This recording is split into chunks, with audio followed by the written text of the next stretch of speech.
Hello সবাইকে, তোমরা সবাই কেমন আছো? আশা করছি ভালো আছো। আমিও খুব ভালো আছি। চলে এসেছি আর একটা নতুন ভ্লগ ভিডিও নিয়ে। আমরা সবাই মিলে রেডি হয়ে বেরিয়ে পড়েছি আমাদের এখানে চড়ক মেলা দেখতে যাবার জন্যে। আর রাস্তায় বেরিয়ে এত জ্যামের মাঝখানে পড়ে গিয়েছিলাম, তো সেটাই আমি দেখাচ্ছিলাম। শেষমেশ জ্যাম কাটিয়ে আমরা ঢুকে যাই মেলাতে। আর মেলায় এসে দেখি এই বছর কিন্তু অতিরিক্ত ভিড় হয়েছিল। মেলায় ঢোকার সাথে সাথেই আমার কিন্তু সেই ছোট্টবেলার স্কুল ফ্রেন্ডদের সাথেও দেখা হয়ে গিয়েছিল। তো তাদের সাথেই আমি একটু কথা বলে নিচ্ছিলাম। এখানে সবার সাথে দেখা করার পর আমরা একটু সবাই মিলে চলে গিয়েছিলাম মেলায় কি দোকান বসেছে দেখার জন্য। এই বছরে মোটামুটি ভালোই দোকান বসেছিল, তো সেগুলো আমি তোমাদেরকে দেখাচ্ছিলাম। বেশিরভাগটাই কিন্তু বাচ্চাদের খেলনা, বাচ্চাদের সাজ, এই সমস্ত কিছুই বসেছিল।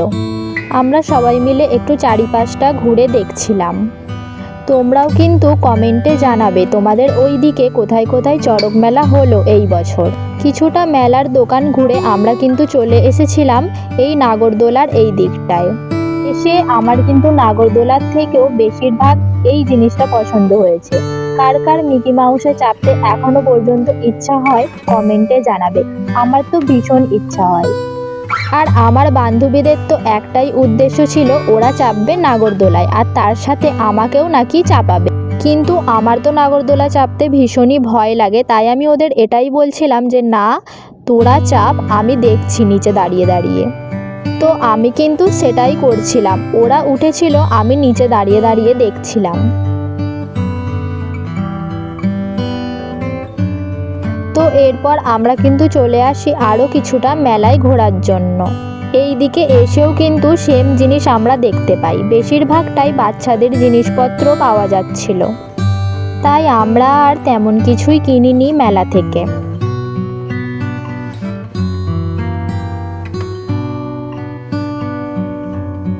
এরপর কিন্তু আমার আর এক বান্ধবীর সাথে দেখা হয়েছিল, আর ও এটাই বলছিল যে ওর সাথে আমার অনেক দিন পর কিন্তু দেখা হয়েছে। আর এরা কিন্তু আমার সেই একদম স্কুল বেলাকার ফ্রেন্ড। কিছু বন্ধুবান্ধবীরা একই কলেজে অ্যাডমিশন নিলেও অনেক বন্ধুবান্ধবীরাও আলাদাও হয়ে গিয়েছে। এখানে কিন্তু এই বন্ধুটা আমাকে নিয়ে কিছু একটা মজাই করছিল। তো যাই হোক, এখানে আমরা চলে এসেছিলাম ফুচকা খেতে। আমার এই ভ্লগটা কিন্তু বেশি বড় আমি বানাইনি, তো এই ভ্লগটা এতটাই। আর চড়কের একদিন পর কিন্তু আমার বার্থডে ছিল, তো তার জন্য আমার মা এই সমস্ত জিনিস আমাকে রান্না করে দিয়েছিল। আমি তো এখানে বলে দিয়েছিলাম যে কি রান্না করে দিয়েছে মা আমাকে, কিন্তু ভয়েস ওভার করে আমি বলছি না, কারণ তোমরাই বলবে যে এখানে কি মেনু আছে। তো চলো, আজকের ভিডিওটা আমার এতটাই। চলে আসবো আর একটা নতুন ভিডিও নিয়ে। চলো, টাটা, বাই।